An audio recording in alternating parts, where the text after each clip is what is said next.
C'est parti pour la présentation du jeu de société L'éclat et l'ombre. A noter que la boîte présentée sur les images n'est pas la boîte définitive, c'est juste un exemplaire de test. Il en va de même pour les cartes, certaines ont subi des modifications sur les couleurs pour être un petit peu plus lisibles. C'est parti! Le jeu se compose tout d'abord de 5 cartes règles, de 4 cartes bases qui sont les endroits à défendre, de 5 cartes héros qui appartiennent chacun à un ou à plusieurs royaumes, de 36 cartes soldats qui eux ne possèdent qu'un seul éclat, et enfin de 40 jetons d'éclat et de 40 jetons de vie. Chaque carte est affiliée à un royaume, Berenia, Corlish, Lupesia ou Royaume de l'Ouest. Les cartes bases ont un nombre de points de vie de départ et un pouvoir.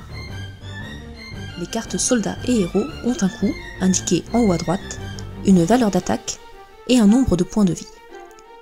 Elles sont également affiliées à un royaume, ou plusieurs dans le cas des Rines, et possèdent un ou plusieurs éclats.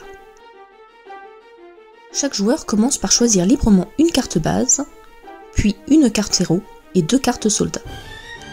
Il reçoit également 4 jetons d'éclat. Les cartes bases restantes ne serviront pas pour la partie. Les cartes héros et soldats restantes sont mélangées face cachée. Les 4 premières sont piochées et posées face visible entre les joueurs. À tour de rôle, chaque joueur peut effectuer une action de son choix. Il peut acheter une unité, il peut, si possédé, utiliser un éclat de soin sur une de ses unités, ou il peut attaquer une base ou une unité ennemie.